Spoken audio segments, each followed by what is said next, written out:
Sa ngalan ng Ama, ng Anak at ng Espiritu Santo. Amen. Ang pagpapala ng ating Panginoong Jesucristo, ang pag-ibig ng Diyos Ama, at ang pakipagkaisa ng Espiritu Santo, naway sumainyong lahat. At sumayo rin.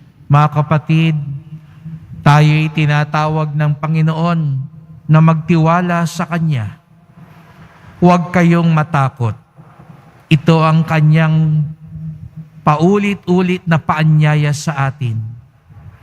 Hilingin natin sa ating mahal na pong Jesus Nazareno na lagi niya tayong samahan, na lagi natin siyang tawagin upang sa gitna ng mga pagsubok at panganib sa buhay, siya ang ating maging lakas at tanggulan. Upang tayo maging marapat gumanap sa banal na pagdiriwang, aminin natin at pagsisihan ng ating mga kasalanan. Panginoong Hesus, Ikaw ang daan patungo sa puso ng Ama. Panginoon, kaawaan mo kami. Panginoon, kaawaan mo kami. Kristo Jesus, Ikaw ang katotohanang magpapalaya sa amin. Kristo, kaawaan mo kami. Kristo, kaawaan mo kami. Panginoong Hesus, Ikaw ang aming buhay at muling pagkabuhay. Panginoon, kaawaan mo kami. Panginoon, kaawaan mo kami. Kaawaan tayo na makapangyarihan Diyos, patawarin tayo sa ating mga kasalanan, at patnubayan tayo sa buhay na walang hanggan. Amen. Papuri sa Diyos sa kaitasan.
Manalangin tayo.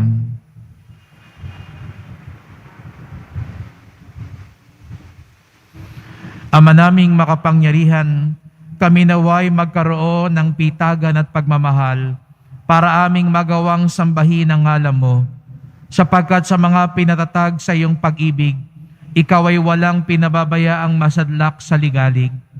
Iniluluhog namin ito sa pamamagitan ni Jesucristo, kasama ng Espiritu Santo, magpasawalang hanggan. Amen. Magsiupo ang lahat.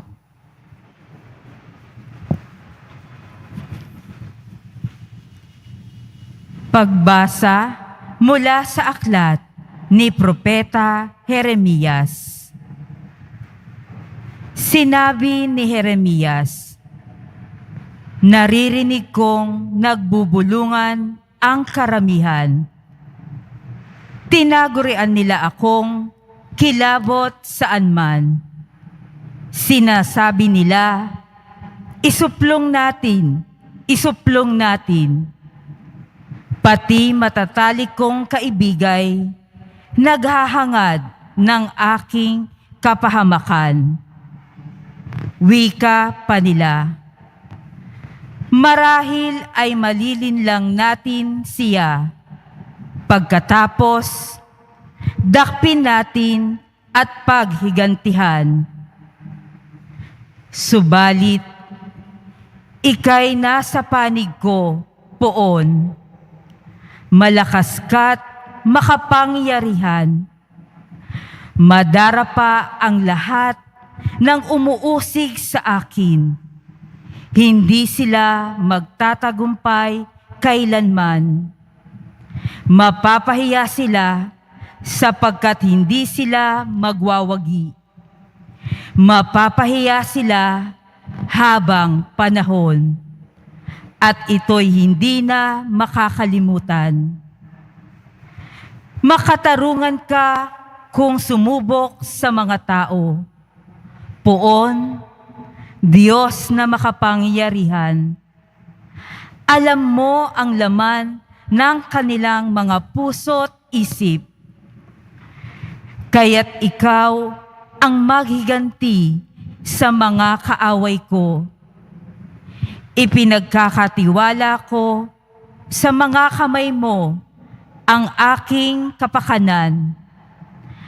Awitan ninyo ang poon, inyong purihin ang poon, sapagkat iniligtas niya ang mga api mula sa kamay ng mga gumagawa ng masama.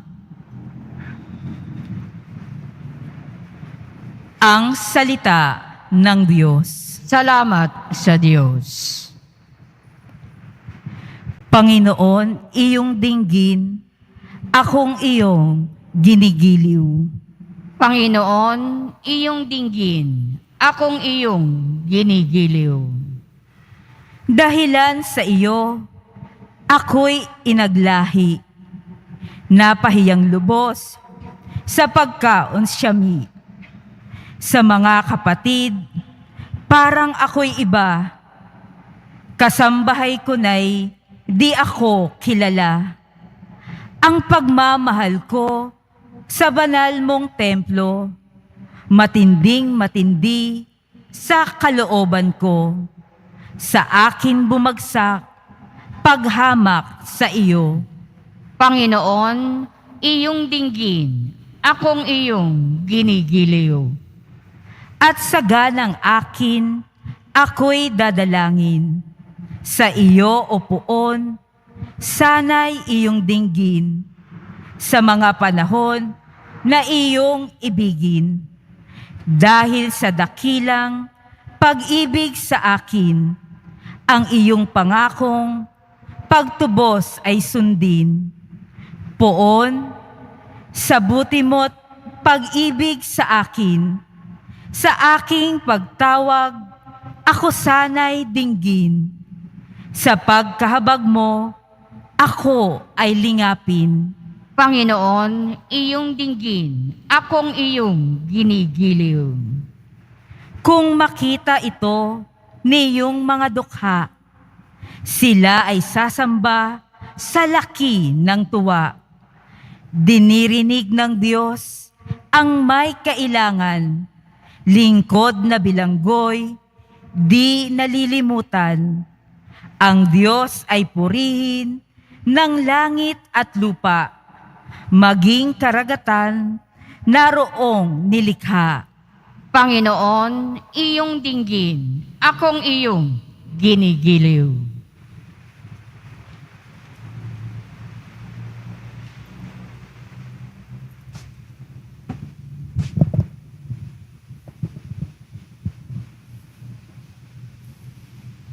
Pagbasa mula sa sulat ni Apostol San Pablo sa mga taga-Roma. Mga kapatid, ang kasalan ay pumasok sa sanlibutan sa pamamagitan ng isang tao at ang kamatayan sa pamamagitan ng kasalanan niya. Dahil dito, lumaganap ang kamatayan sa lahat ng tao sapagkat ang lahat ay nagkasala. Nasa sanlibutan na ang kasalanan bago pa ibinigay ang kautusan. Ngunit walang pinanagot sa kasalanan kung walang kautusan. Gayunman, naghari ang kamatayan mula kay Adan hanggang kay Moises. Kahit sa mga tao na ang pagkakasala ay di tulad ng pagsuway ni Adan. Si Adan ang anino ng isang darating, ngunit magkaiba ang dalawang ito, sapagkat ang kagandahang loob ng Diyos ay higit na di hamak kaysa pagsuway ni Adan. Totoo ngang nagdala ng kamatayan sa marami ang pagsuway ni Adan, ngunit malaki ang kahigtan ng kagandang loob ng Diyos at ng kaloob na dumating sa napakarami sa pamamagitan ng isang tao, si Jesucristo. Ang salita ng Diyos. Salamat sa Diyos. Magsitayo ang lahat.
Sumainyo ang Panginoon. At sumayo rin. Ang mabuting balita ng Panginoon ayon kay San Mateo. Papuri sa iyo, Panginoon. Noong panahong iyon, sinabi ni Jesus sa kanya mga apostol, "Huwag kayong matakot sa mga tao. Walang natatago na di malalantad o nalilihim na di mabubunyag. Ang sinasabi ko sa inyo sa dilim, ulitin ninyo sa liwanag, at ang ibinulong sa inyo ay inyong ipagsigawan. Huwag ninyong katakutan ang pumapatay sa katawan, ngunit hindi nakapapatay sa kaluluwa. Sa halip, ang katakutan ninyo'y ang nakapapatay ng kaluluwa at katawan sa impyerno. Hindi ba ipinagbili ang maya ng 2 pera? Gayunman, kahit isa sa kanila'y hindi nahuhulog sa lupa kung hindi kalooban ng inyong Ama. maging ang buhok ninyo'y bilang na lahat. Kaya huwag kayong matakot. Higit kayong mahalaga kaysa libo-libong maya. Ang sino mang kumilala sa akin, sa harapan ng mga tao, ay kikilanin ko sa harapan ng aking amang nasa langit. Ngunit ang magtatwa sa akin sa harapan ng mga tao ay itatatwa ko rin naman sa harapan ng aking amang nasa langit.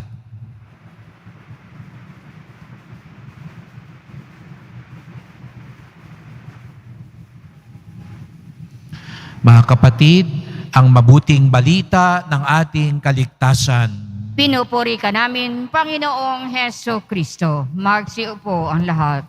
Magandang umaga po sa inyong lahat. Maligayang pagdating sa tahanan ng ating mahal na pong Jesus Nazareno.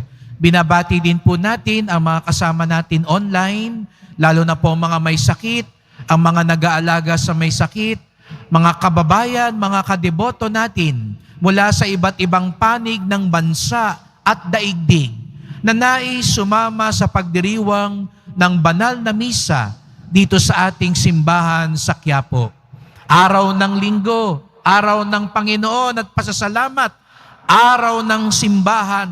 Kaya't bilang isang pamayanan, bigyan natin ng papuri, parangal at pasasalamat ang ating minamahal na Nuestro Padre Jesus Nazareno.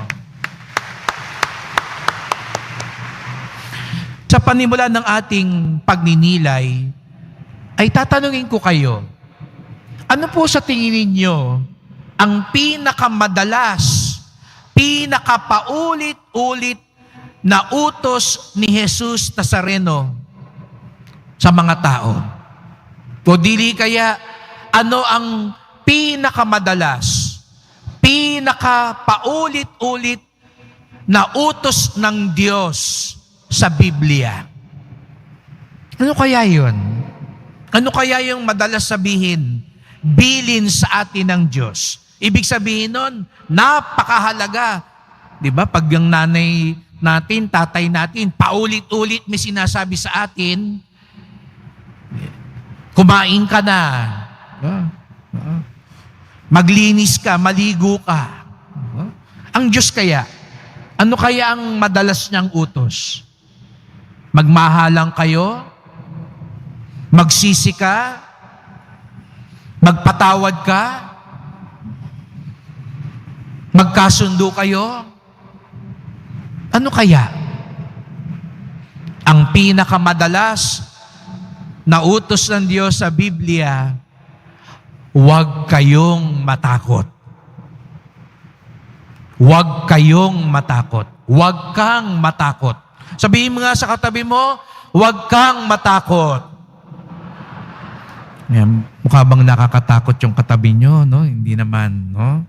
Pero yun pala ang bili ng Diyos. Huwag kang matakot. Bakit kaya? Sa dinami-dami ng maaring sabihin ng Diyos, bakit yun ang paulit-ulit? May isa pa rin uli akong tanong sa inyo. Ano raw ang unang sinabi ng tao noong siya'y nagkasala? Diba, sino po ang unang magulang natin? Si Adan at Eva. Bakit daw sila nagkasala? Ano yung kasalanan nila? Kinain nila yung prutas na pinagbawal ng Diyos. At pagkatapos nun, di ba sabi sa Biblia, hinanap sila ng Diyos. Nagtago kasi. No? Pagkatapos nagkasala ni Adan at ni Eva, nagtago sila. Hinanap ng Diyos at sabi ng Diyos, nasaan kayo? At natagpuan niya si Adan at si Eva. Sabi niya, nasaan kayo? Bakit kayo nagtago? Ano raw ang unang sinabi ng tao pagkatapos niyang nagkasala? Nagtago po kami dahil natakot kami. Nakita niyo yun? Nung nagkasala ang tao, ang una niyang naramdaman, natakot. Kaya pala nagtago.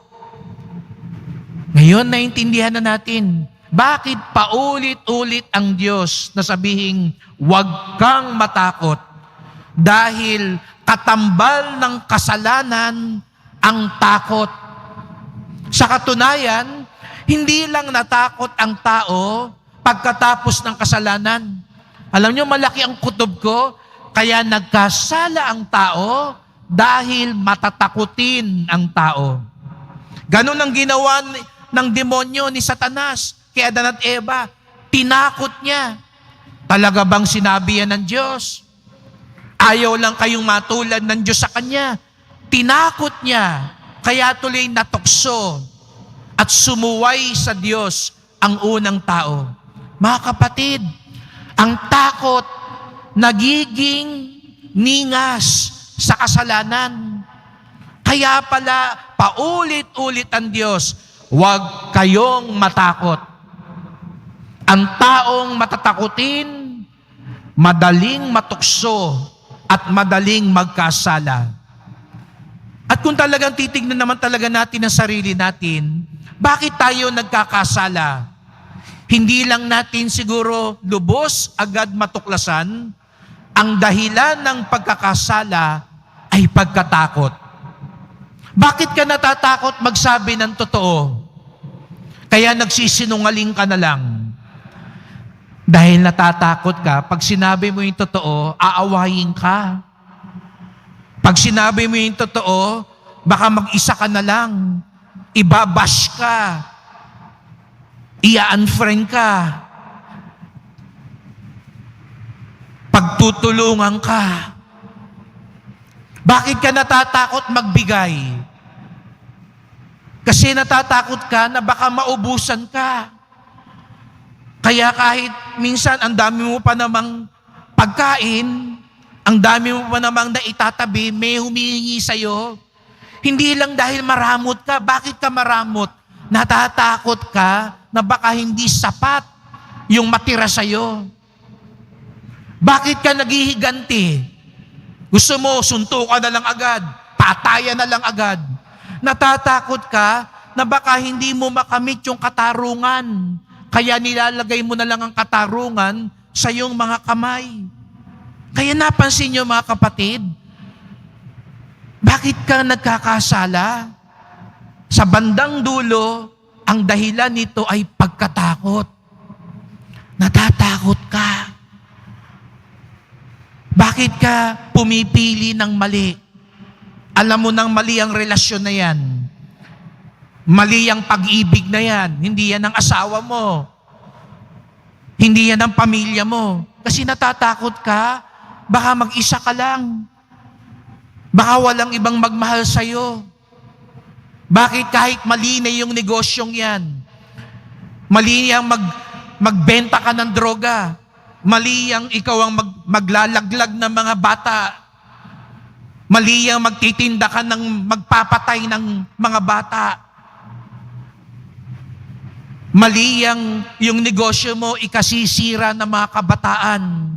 Pero bakit kinakagat mo pa rin? Natatakot ka na wala kang ibang makukuhang kabuhayan. Kaya napansin niyo mga kapatid, pagkatakot, ang ningas, ang gatong sa kasalanan. Kaya ang sinasabi sa atin ng Diyos, huwag kayong matakot.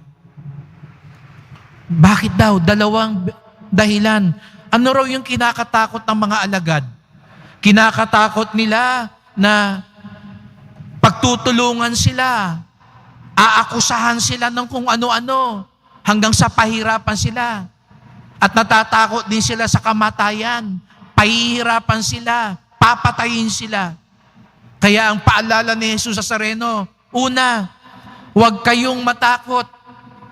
Magtatagumpay ang katotohanan sa kasinungalingan. Minsan pakiramdam natin, namamayagpag ang kasinungalingan, nananaigan chismis. Pero sinasabi sa atin ni Jesus sa Nazareno, darating ang oras, mananaig ang katotohanan, palalayain tayo ng katotohanan, kaya huwag tayong matakot, piliin ang katotohanan. Kung meron ngayong kasinungalingang bumabalot sa buhay mo, kasinungalingang pinangahawakan mo, bitawan mo na. Huwag kang matakot piliin ang katotohanan sapagkat mas makapangyarihan ang katotohanan sa kasinungalingan. Huwag kayong matakot, sabi ni Jesus sa Nazareno, walang natatago na di malalantad. At ikalawa, huwag kayong matakot sapagkat mas pangmatagalan ang kaluluwa sa katawan. Natatakot daw yung mga alagad, baka patayin sila, usigin sila, pahirapan sila. Ano sabi ni Jesus sa Nazareno? Huwag kayong matakot sa nakapapatay ng katawan, ngunit hindi nakapapatay ng kaluluwa. Minsan takot pa tayo sa virus kaysa sa kasalanan.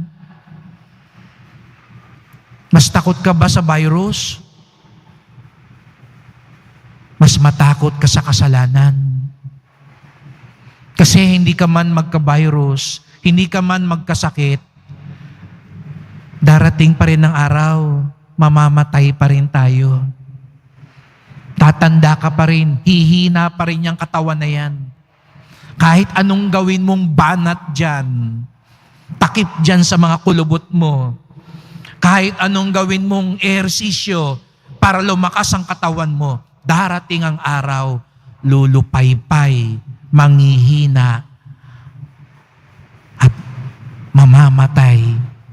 Pero ang kaluluwa natin, hindi kailanman matatapos. Kaya sabi ni Jesus sa Nazareno, piliin mo ang makapagbibigay kalusugan, kaligtasan sa kaluluwa mo. Kaya nga, di ba, nakita niyo si Jesus sa Nazareno, pasan-pasan ng krus, may koronang tinik, naghihirap ang katawan. Dahil gustong sabihin ni Jesus sa Nazareno, wala yan. Sapagkat sa bandang huli, ang kaluluwa ang mananaig. Aanin mo ang malusog na katawan kung ang kaluluwa mo na may nabubulok na sa kasalanan. Aanin mo ang malakas na katawan kung ang kaluluwa mo naman nangihina na sa kasalanan. Bitawan mo na ang kasalanan na iyan na sumisira. Hindi siguro nga nakikita ang kaluluwa natin, pero ang nakikita ngayon ni Jesus sa Nazareno sa atin, ang kaluluwa natin. Mga kapatid, hindi ko po sinasabing madali na hindi na tayo matakot. Mag-ingat tayo sa sakit, mag-ingat tayo sa mga masasamang loob, mag-ingat tayo sa mga nangyayari dito sa mundo, pero mas may malalim tayong pag-ingatan. Huwag kayong matakot, magtiwala tayo, mas makapangyarihan ang katotohanan sa kasinungalingan. Mas pangmatagalan ang kaluluwa sa katawan. Ano ang kinakatakutan mo ngayon?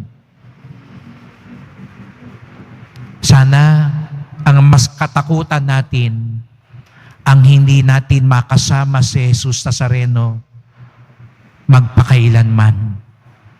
Yun po ang pinaka nakakatakot mangyari. Ang mawalay tayo sa Kanya. At anong makapaghihiwalay sa atin? Pag pinili natin ang kasalanan. Pag pinahintulutan nating daigin tayo ng takot sa ating buhay. Kaya't sa pagpapatuloy ng misang ito, magdasal po tayo. Mahal na pong Jesus Nazareno, paulit-ulit mong sinasabi sa amin, huwag kayong matakot. Narito po kami ngayon. Inaamin namin, marami kaming kinakatakutan.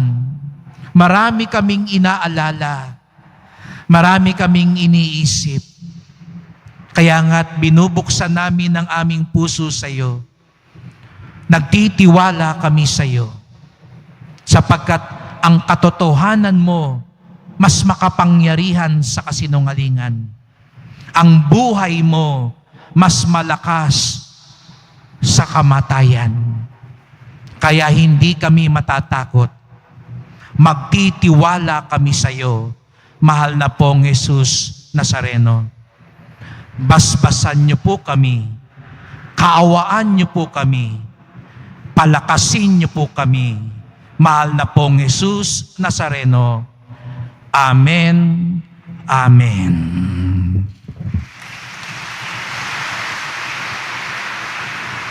Magsitayo ang lahat. Sumasampalataya ako Sa Diyos samang makapangyarihan sa lahat, na may gawa ng langit at lupa.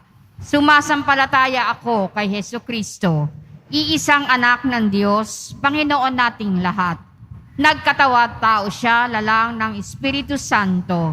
Ipinanganak ni Santa Mariang Birhen, pinagpakasakit ni Poncio Pilato, ipinako sa krus, namatay, inilibing. Nanaog sa kinaroroonan ng mga yumao. Nang may 3 araw na buhay na maguli, umakyat sa langit, naluluklok sa kanan ng Diyos amang makapangyarihan sa lahat. Doon magmumulang paririto at huhukom sa nangabubuhay at nangamatay na tao. Sumasampalataya naman ako sa Diyos Espiritu Santo, sa banal na simbahang Katolika, sa kasamahan ng mga banal, sa kapatawaran ng mga kasalanan, sa pagkabuhay na muli na nangamatay na tao, at sa buhay na walang hanggan. Amen. Mga kapatid, ilapit natin ang ating mga alalahanin sa Diyos amang labis na nagmahal sa sanlikha, kaya't ibinigay niya ang kanyang bugtong na anak. Taglay ang pagtitiwala ating ipanalangin. Ama, panatilihin mo kami sa iyong pag-ibig. Ama, panatilihin mo kami sa iyong pag-ibig. Para sa Santo Papa, mga obispo, pari, religyoso at religyosa, maging buhay na tanda nawa sila ng iyong pag-ibig at habag, O Diyos, sa panahon ng kadiliman at kawalan ng pag-asa. Manalangin tayo. Ama, panatilihin mo kami sa iyong pag-ibig. Para sa mga namumuno sa pamahalaan, maging tagapagtaguyod nawa sila ng hustisya sa pamamagitan ng katapatan sa kanilang sinumpaang tungkulin at sa mga aral ng Ebanghelyo. Manalangin tayo. Ama, panatilihin mo kami sa iyong pag-ibig. Para sa lahat ng mga binyagang Kristiyano, huwag nawa naming isara ang aming puso at pagsikapan nawa naming makibahagi sa misyon ni Kristo na ipalaganap ang katotohanan. Manalangin tayo. Ama, panatilihin mo kami sa iyong pag-ibig. Para sa mga may sakit at nagdurusa, mabatid nawa nilang mahal mo sila, O Diyos, sa pamamagitan ng pagkalinga ng kanilang pamilya at mga kaibigan. Manalangin tayo. Ama, panatilihin mo kami sa iyong pag-ibig. Para sa mga yumao, makasapit nawa sila sa kapayapaang walang hanggang kapiling mo. Manalangin tayo. Ama, panatilihin mo kami sa iyong pag-ibig. Sa ilang sandali ng katahimikan, ating ipanalangin ang iba pang pangangailangan ng ating pamayanan, pati na rin ang ating pansariling kahilingan.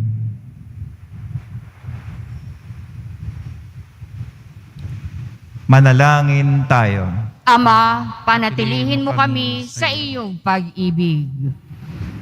Diyos naming Ama, manatili ka sa aming piling sa pamamagitan ng iyong anak at loobin mong siyang aming maging daan, ang aming buhay. Hinihiling namin ito sa pamamagitan ni Jesucristo, aming Panginoon. Amen. Magsiupo ang lahat.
lahat. Manalangin kayo mga kapatid upang ating paghahain ay kalugdan ng Diyos Amang makapangyarihan.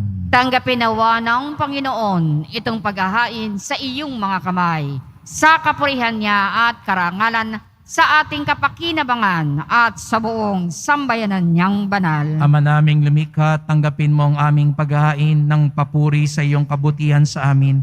Sa dulot nawa nitong kadalisayan, kami naway makapag-alay ng iyong kinalulugdan. Sa pamamagitan ni Jesucristo, kasama ng Espiritu Santo, magpasawalang hanggan. Amen. Sumainyo ang Panginoon. At sumayo rin. Itaas sa Diyos ang inyong puso at diwa. Itinaas na namin sa Panginoon. Pasalamatan natin ang Panginoong ating Diyos. Marapat na siya ay pasalamatan. Ama naming makapangyarihan, tunay ngang marapat na ikaw ay aming pasalamatan. Kahit na ikaw ay pinagtaksila ng sangkatauhan, ika'y patuloy pa rin sa iyong pagmamahal. Ikaw na ang nagpuno sa aming pagkukulang. Ikaw pa rin ang nagsugo ng tutubo sa tanan. Ang sugo mong anak ay naging di na iba sa amin, bagamat di niya tinularan ng aming pagkamasuwayin. Niloong mo ito upang iyong mamalas sa aming pagkatao, ang giliw mong anak, at kami tunghayan mong may pag-ibig na tulad ng pagtangi mo sa kanya ng higit sa lahat. Ang katapatan niya sa iyong walang maliw ay nagpanumbalik na muli sa amin ng iyong kasiyahan at ng iyong pagtingin na aming iwinaksi nung ikaw ay aming suwayin. Kaya kaisa ng mga anghel nagsisiawit ng papuri sa iyo, nang walang humpay sa kalangitan, kami nagbubunyi sa iyong kadakilaan.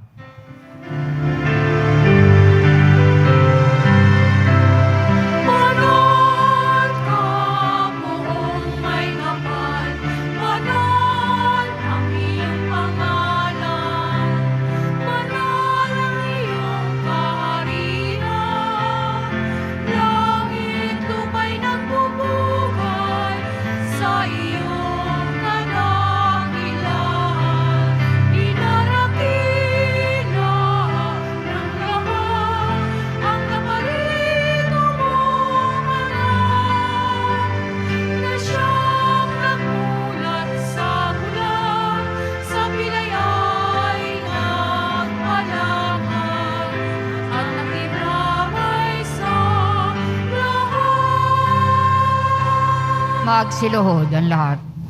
Tuwing tayo nagsisimba, sinasabi sa atin ni Jesus sa Sareno, huwag kayong matakot, magtiwala kayo sa akin. Ama naming banal, ikaw ang bukal ng tanang kabanalan. Kaya't sa pamamagitan ng iyong Espiritu, gawin mong banal ang mga kaloob na ito, upang para sa amin maging katawan at dugo ng aming Panginoong Hesukristo. Bago niya pinagtiis ang kusang loob na maging handog, hinawakan niya ang tinapay, pinasalamatan kanya, pinagati-hati niya yon at iniabot sa kanyang mga lagad at sinabi, tanggapin ninyong lahat ito at kanin. Ito ang aking katawan na ihandog para sa inyo.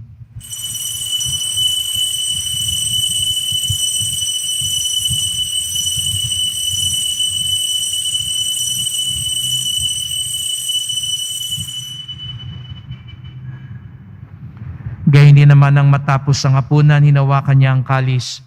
Muli kanyang pinasalamatan. Iniabot niya ang kalis sa kanyang mga lagad at sinabi, tanggapin ninyong lahat ito at inumin. Ito ang kalis ng aking dugo, ng bago't walang hanggang tipan. Ang aking dugo na ibubuhos para sa inyo at para sa lahat sa kapagpapatawad ng mga kasalanan.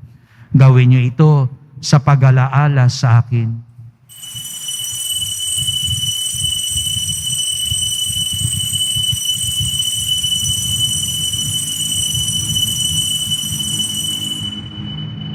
Magsitayo ang lahat. Ipagbunyi natin ang misteryo ng pananampalataya. Si Kristo'y namatay, si Kristo'y nabuhay, si Kristo'y babalik sa wakas ng panahon. Ama, ginagawa namin ngayon ang pag-alaala sa pagkamatay at muling pagkabuhay ng iyong anak.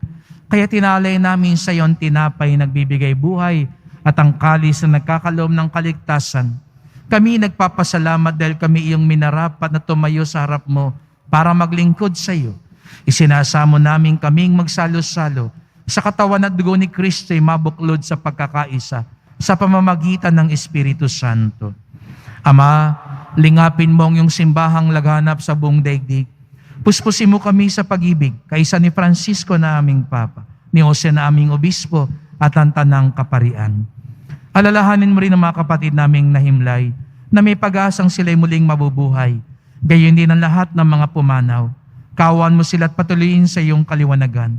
Kawan mo pagindapating kaming lahat na makasalo sa iyong buhay na walang wakas. Kaisa na mahal na Biring Maria, Ina ng Diyos, nagkabiyak niyang pusong si San Jose, ni San Juan Bautista at lahat ng mga banal na namuhay dito sa daigdig ng kalugod-lugod sa iyo. May pagdiwang nawa namin ang pagpupuri sa ikararangal mo sa pamamagitan ng iyong anak na aming Panginoong Jesucristo. Sa pamamagitan ni Kristo, kasama niya at sa Kanya, ang lahat ng parangal at papuri ay sa iyo, Diyos amang makapangyarihan, kasama ng Espiritu Santo, magpasa walang hanggan.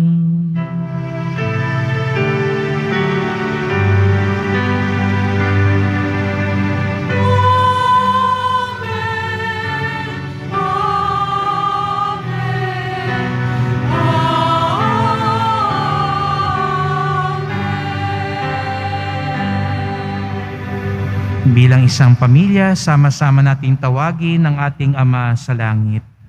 Ama namin, Sumasalangit ka, sambahin ang ngalan mo. Mapasa amin ang kaharian mo. Sundin ang loob mo dito sa lupa para nang sa langit.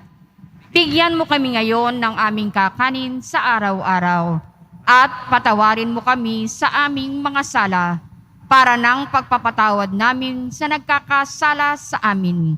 At huwag mo kaming ipahintulot sa tukso at iadya mo kami sa lahat ng masama. hinihiling namin kami adya sa lahat na masama, pagkalooban ng kapayapaan araw-araw, iligtas sa kasalanan, ilayo sa lahat ng kapahamakan, samantalang aming pinananabikan ang dakilang araw ng pagpapahayag ng tagapagligtas naming si Hesu Kristo.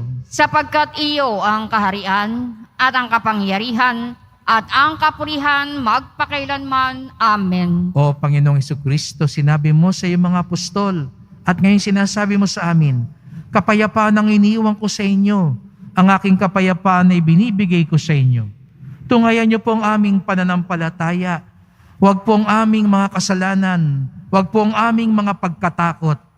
Pagkalooban niyo po kami ng kapayapaan at pagkakaisa, ayon sa iyong kalooban, kasama ng Espiritu Santo, magpasawalang hanggan. Amen. Ang kapayapaan ng Panginoon ay laging sumainyo. At sumayo rin. Magbigayan tayo ngayon ng kapayapaan ni Kristo sa isa't isa.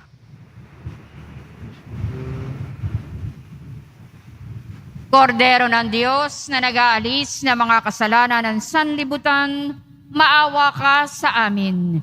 Kordero ng Diyos na nag-aalis ng mga kasalanan ng sanlibutan, maawa ka sa amin. Kordero ng Diyos na nag-aalis ng mga kasalanan ng sanlibutan, ipagkaloob mo sa amin ang kapayapaan. Magsiluhod ang lahat. Narito si Jesu Kristo, ang ating Panginoon, ang kordero ng Diyos nag-aalis ng mga kasalanan ng sanlibutan. Mapapalad ang inaanyayahan sa kanyang piging. Panginoon, hindi ako karapat-dapat na magpatuloy sa iyo, ngunit sa isang salita mo lamang ay gagaling na ako.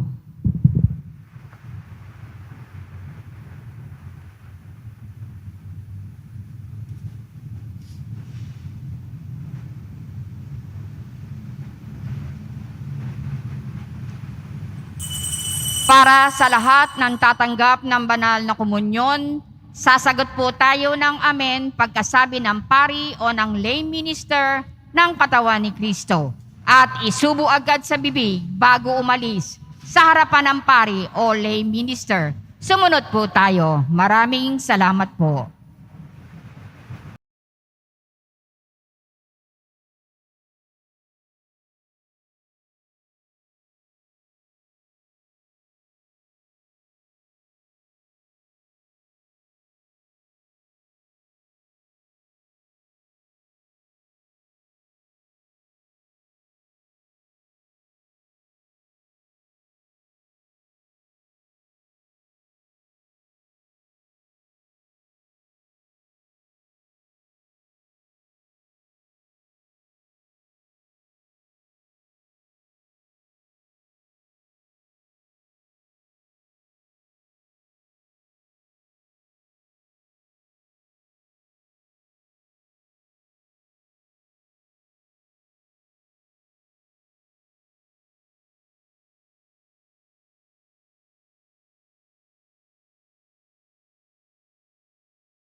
Ama naming mapagmahal, kaming nakinabang sa katawan at dugo ng iyong anak ay sumasamo sa iyong habag upang ang aming taimtim na ginanap ay maging pagtanggap namin sa tiyak mong pagliligtas sa pamamagitan ni Jesucristo kasama ng Espiritu Santo magpasawalang hanggan. Amen.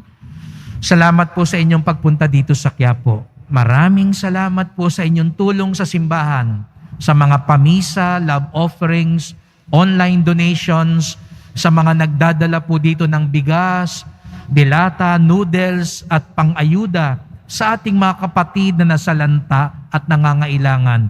Ang ating debosyon sa Poong Nazareno ay nagtuturo sa atin magmalasakit at tumulong sa ating kapwa. Ang takot ang nagiging ningas sa tukso, kasalanan, at pagkalayo sa Diyos. Kaya nga't bilin ni Jesus Nazareno, huwag kayong matakot, magtiwala tayo sa Kanya. Sumainyo ang Panginoon. Mahal na pong Jesus Nazareno, inihayag mo sa pamamagitan ng krus ang walang maliw na pag-ibig ng Diyos sa sangkatauhan. Pakinggan mo ang kahilingan ng iyong angkan na nagsusumamo sa iyo. Makamtanawa nilang iyong katugunan at tanggapin ang kasagutan ng may utang na loob na tinatanaw. Basbasan din po ninyo ang mga daladala ng mga imahin at dasalan sa pamamagitan ng bendisyon na ito.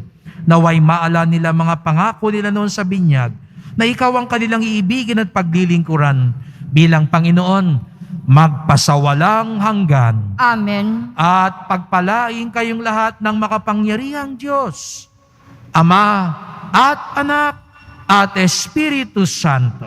Amen. Humayo kayong taglayang lakas ng Poong Jesus Nazareno. Salamat sa Diyos.